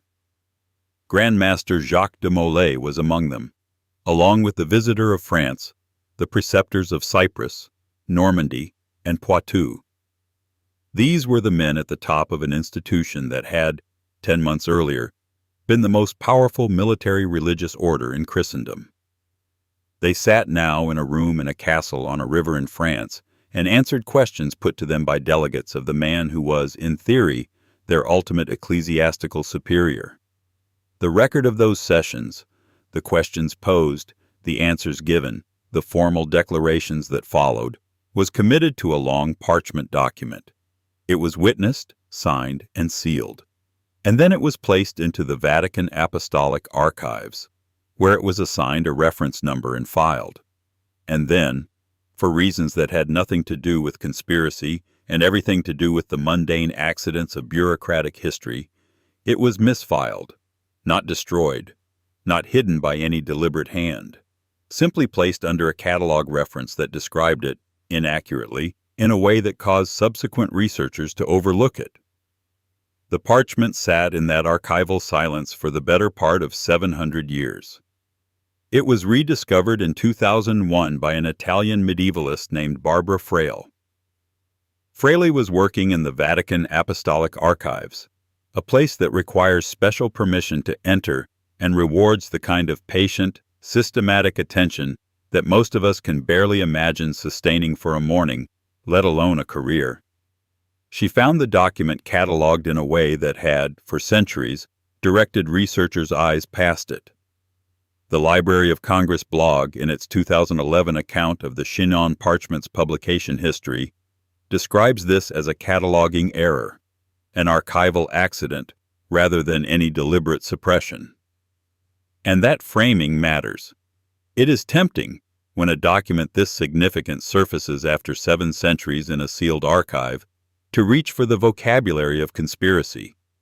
But the more accurate vocabulary is the quieter one: bureaucratic misfiling, centuries of accumulated archival reorganization, and the ordinary human failure to look precisely where one does not think to look.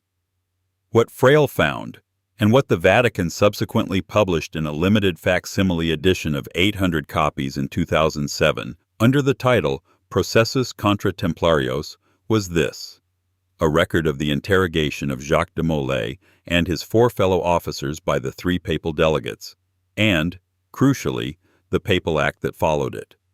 The Templar leaders, in their testimony at Chinon, acknowledged certain irregularities in the order's initiation rites. The ceremony by which new brothers were admitted to the order had included, they admitted, elements that were, at minimum, irregular, practices that had generated the more lurid of the charges against them, including the ritual denial of Christ and the spitting upon the cross. The leaders did not, at Chinon, deny these irregularities outright. But what Pope Clement V then issued, on the basis of this private interrogation, was an act of absolution. The Templar leaders were found guilty of the irregularities they had acknowledged. They were not found guilty of the more serious charges: heresy, idol worship, the systematic and genuine repudiation of Christian faith. Those charges, the ones that had made the arrests of October 1307 legible as a matter of religious necessity rather than political calculation, the papal delegates did not sustain. Clement's absolution, as the Library of Congress blog account describes it, cleared the Templar leaders of heresy in its full and damning sense. The absolution was never published. This is the detail that the parchment holds, folded into its archival silence for nearly 700 years. A pope, having privately interrogated the leaders of the order that the most powerful king in Europe had already decided to destroy, found them, in his private judgment, not guilty of the charges that mattered most. And then he put that judgment in a document, and the document went into the vault, and the pressure from Paris continued, and the Council of Vienne was convened, and the order was suppressed, and Jacques de Molay went on living in his prison for another 6 years.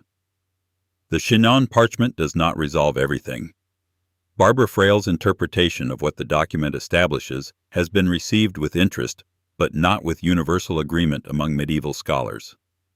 The question of what the initiation rites actually involved, whether the irregularities the leaders acknowledged at Chinon reflect genuine heterodox practice that had accumulated over decades, or whether they reflect the distorted residue of confessions obtained earlier under torture, remains genuinely open. Some scholars have argued that Frail read the absolution as more definitive than the document itself can sustain. Others have found her reading persuasive. The Library of Congress blog, characteristically balanced in tone, notes that scholarly opinion on the parchment's significance is not unanimous, and that caution is warranted. The narrator of this episode extends the same caution. The Chinon Parchment is a real document, held in a real archive, published in a scholarly facsimile that any institution with the resources to acquire it can examine. What it tells us, at minimum, is this: that Pope Clement V did not, in his private judgment, find the Templar leaders guilty of heresy in the full sense of the charge, that this judgment was never made public, and that the gap between what Clement privately concluded and what the political process produced is, in itself, one of the most consequential silences in the medieval record. There is something worth sitting with at this late hour in the image of that document lying in its archival folder for 700 years. The questions were asked, the answers were given. The judgment was written down in careful Latin on a long piece of parchment by men who understood exactly what they were recording and why it mattered. And then the world moved on, and Philip IV continued to apply his pressure, and the parchment was filed, and the filing contained a small error, and the error compounded quietly across centuries of archival reorganization, and the judgment that might have changed the course of the Templar trial sat in a vault in Rome while the trial ran its predetermined course to its predetermined end. History does not always turn on battles. Sometimes it turns on a misfiled document, and a silence that lasted 700 years, and a researcher patient enough to look in the right place on the right afternoon in the year 2001. There is a particular quality to the end of an institution. Not the end of a battle, not the death of a single man, but the formal administrative conclusion of something that had existed for nearly 2 centuries, that had shaped the landscape of the medieval world in ways both visible and invisible. The Council of Vienne, which convened in October of 1311 and concluded in the spring of 1312, had this quality: the quality of a door being closed quietly, by a careful hand, in a room where the argument had already been decided before anyone arrived. The council was called to address several matters of church reform, but the fate of the Order of the Temple was its most pressing and most delicate business.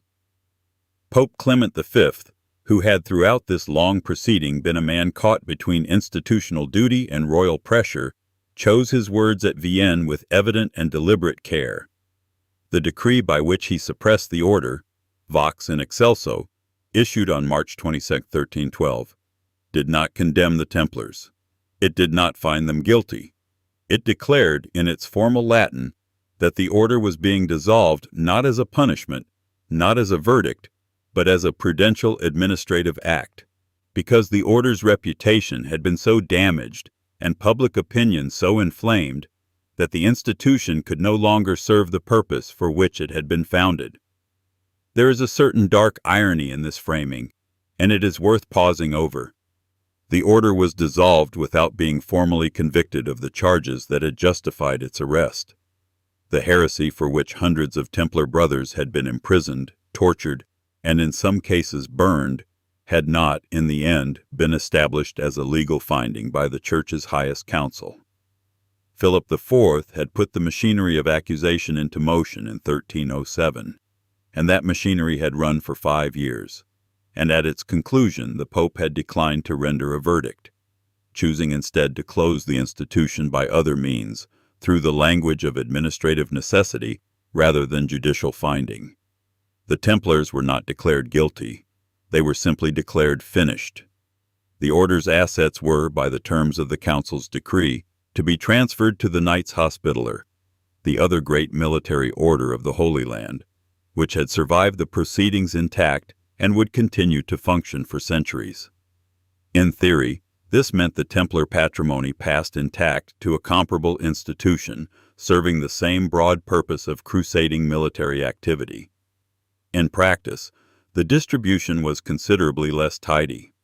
A significant portion of what had been Templar property remained in the hands of Philip IV of France, whose debts to the order had been one of the quiet pressures behind the original arrests, and who emerged from the proceedings with his financial position materially improved. The precise accounting of what was transferred, what was retained, and what simply disappeared into the administrative confusion of a dissolved institution is, historians acknowledge, a matter of continuing uncertainty. The records that survive do not tell a clean story. As for the individual brothers, the knights and sergeants and chaplains and servants who had made up the human fabric of the order, their fates were various and largely unrecorded. Some were absorbed into the Hospitallers or other religious institutions. Some received pensions and returned to secular life, back into the world they had left when they took the habit. And some simply disappear from the historical record at this point, their names present in the arrest documents of 1307 and absent from everything that follows. Where they went, how they lived, whether they thought of themselves still as Templars in the years that remained to them, these are questions the archive does not answer. History's silences are sometimes as instructive as its documents, and the silence around those dispersed brothers is very deep. Jacques de Molay, the order's last Grand Master, did not disappear quietly.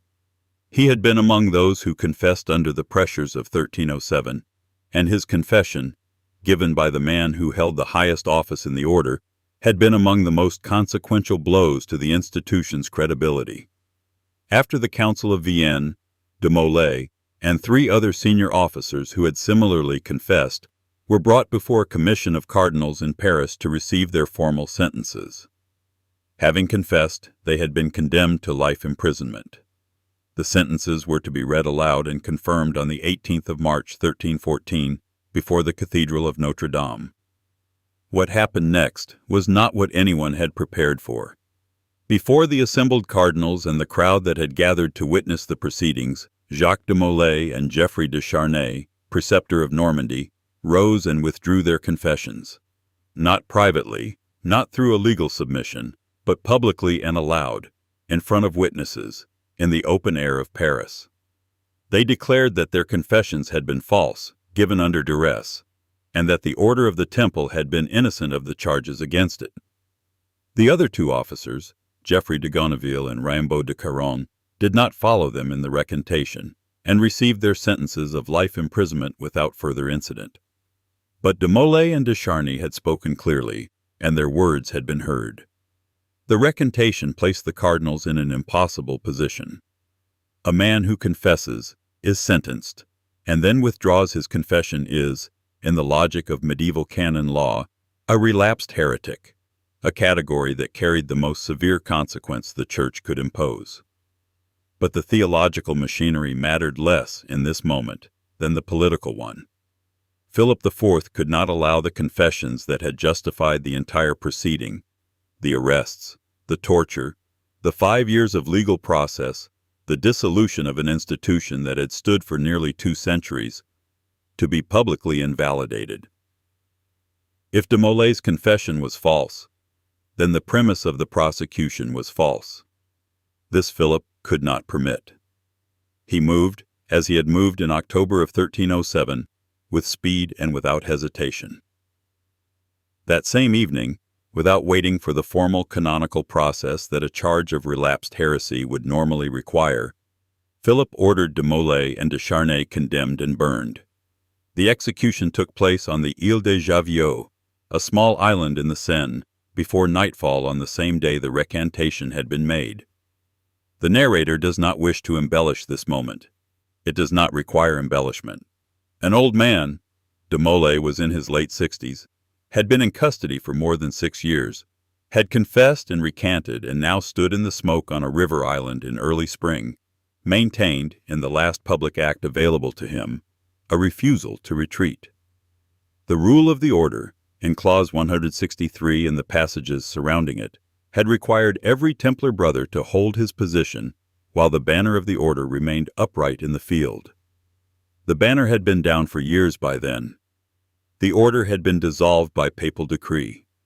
The institution that had formed de Molay, that had given him the white habit and the red cross and the long discipline of obedience, no longer existed in any legal sense.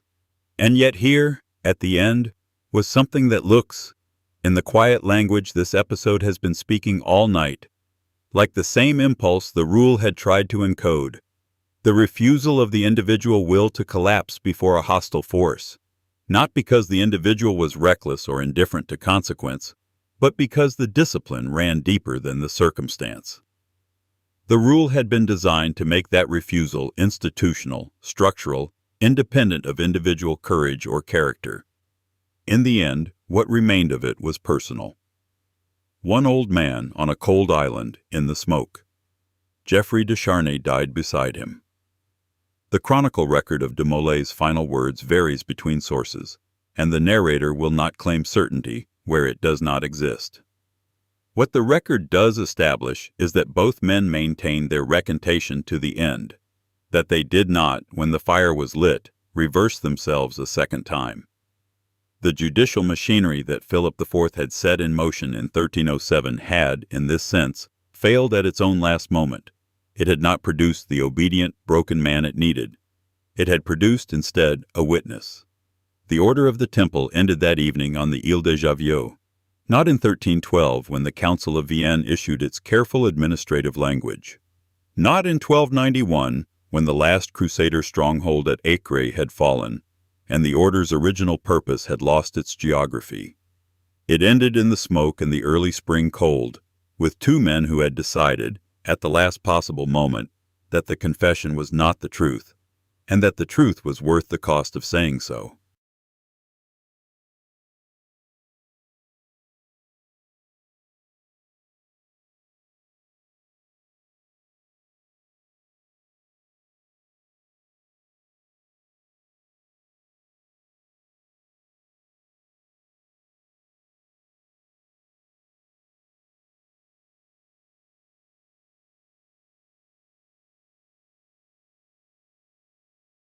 There is a particular quality of silence that belongs to the hour before dawn. Not the silence of absence, but the silence of held breath, of something that has not yet begun. If you imagine a courtyard in the Latin East, somewhere in the 12th century, you might find it there. a company of knights standing in their white mantles in the gray pre-light, the red crosses dark against the fabric, the piebald banner furled and waiting. No one is speaking. The rule does not require speech at this hour. What it requires is readiness, and readiness, the rule understood, looks a great deal like stillness. That dawn muster will not come again. The order that convened it, 900 years ago, is gone. Dissolved by papal decree, its leaders burned, its assets dispersed, its last Grand Master's final words carried away by smoke above the Seine. And yet here we are, long after midnight, sitting quietly with its documents, which suggests that whatever the Templars were, they were something that resists forgetting. So let us ask the question one more time, slowly, now that we have spent the length of an evening with the evidence. What were the Knights Templar when the myths are set aside and the documents are read without hurry? They were not what the legends made them. They were not berserkers, not mystics with swords, not the guardians of buried gospels or the keepers of some ancient and world-altering secret. The archive does not support those readings, and the archive, as we have seen, is genuinely rich enough that the legends are not needed. What the archive gives us is something quieter and, in its own way, more remarkable. An institution that had thought with unusual care about the relationship between discipline and violence, between spiritual obedience and military effectiveness, and had committed that thinking to parchment in 72 clauses of careful Latin. The rule is the object at the center of this story. Not the battles, not the treasure, not the trial. The rule, ratified at Troyes in 1129, drawing on St. Benedict's 6th-century-old framework for communal monastic life, and adapting it, with great deliberateness, for an institution that also had to function as a cavalry force in one of the most contested landscapes in the medieval world. The rule told its brothers how to sleep, how to eat, how long to fast, and when to relax the fast if writing demanded it. It told them when to speak and when to be silent. It told them, in the operational clauses that govern battlefield conduct, that no brother may leave the field while the Baucent is upright, not as an invitation to martyrdom, but as a coordination mechanism, a way of ensuring that the mass and cohesion on which cavalry effectiveness depended would not dissolve into individual decisions at the moment of greatest pressure. This is what made the Templars the most reliable heavy cavalry in the Latin East. Not ferocity, not religious fervor, though fervor was present. Reliability, the deep institutional kind that comes when individual character is deliberately subordinated to a shared logic, and when that subordination is enforced not by fear, but by a rule that every brother had accepted as the condition of membership. Usama ibn Munkid, who faced the Frankish forces across many years of conflict, did not describe them as terrifying in the way that a storm is terrifying. He called them, in his account of his encounters, the most cautious of all men in war. Caution, in this context, is not timidity. It is the behavior of an institution that understood its manpower was irreplaceable, that every trained brother represented years of formation the order could not quickly recover, and that a charge made without order was an asset destroyed without purpose. Saladin understood this too. After Hattin, in the summer of 1187, he ordered the captured Templars and Hospitallers executed, rather than ransomed, a departure from the profitable customs of the age that speaks plainly to what he believed he was dealing with. He was not afraid of the individual men. He was afraid of what the institution would do with them when it got them back. Retrain them, redeploy them, return them to the field as capable as they had left it. The Templar was, in the most precise sense, an institutional product. His effectiveness was not personal, it was reproducible. Saladin, a careful strategic thinker, eliminated the men because he understood that the men were, in the most important sense, the system. And it is here, in this same quality that made them worth executing after a battle, that the episode's central argument rests. The same institutional obedience that made them nearly impossible to defeat in open combat made them, in the judicial arena of 1307 and after, nearly defenseless. Philip IV of France did not defeat the Knights Templar in battle. He defeated them by moving the battle to a courtroom and by presenting himself in that arena as a form of authority they had spent 2 centuries learning to obey. Their training had given them every tool for holding a line under cavalry pressure. It had given them almost nothing for the situation they now faced. Charges of heresy delivered in darkness, confessions extracted in the rooms where the rule's silence had once been a form of prayer, a legal process whose banner they could not simply refuse to follow, because refusing required a kind of institutional grammar for resistance that the rule had never needed to write. The Chinon Parchment, sealed into the Vatican archives in 1308 and lost there for nearly 7 centuries until Barbara Fraile found it in 2001, sits at the meeting point of both these truths. It records a papal absolution that was never published, a finding that might have altered the order's fate, made useless by the political weight Philip IV had already placed on the proceedings. The document's long silence in the archive is its own kind of testimony, that the institution which had built its strength on obedience to authority was destroyed in the end by a conflict between authorities that it had no means to resolve. What remains of the White Mantle, then, is this: a story about the relationship between institutional design and institutional fate, written across a century and a half of desert campaigns and a decade of catastrophic judicial machinery. It is a story that does not need embellishment. The novels and the conspiracy theories and the persistent mythology of Templar secrets will continue, because the human desire to find in the past some hidden key to the present is not easily quieted. But the archive is more interesting than the legend. The rule, read slowly on a night like this one, is more revealing than any mystery. It tells you, in plain Latin, what the men who wrote it cared enough to legislate, which is to say, it tells you what they feared losing, and what they had decided was worth protecting at the cost of everything else. They were professionals, in the most exact and most humane sense of that word.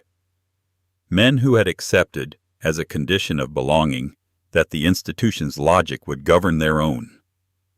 Men who slept in shared dormitories with a candle burning, who ate in silence while scripture was read, who rode to battle under a banner that was also a rule, and who held their ground not because they did not feel fear, but because the rule said the ground was to be held while the banner flew. The banner came down in 1314 on a cold island in the Seine. But the documents remain, the 72 clauses remain. The Chinon Parchment remains in the Vatican Apostolic Archive, where you may read it if you wish. The story has been waiting in the archive for 900 years. It will still be there in the morning. Rest well. You have earned the quiet.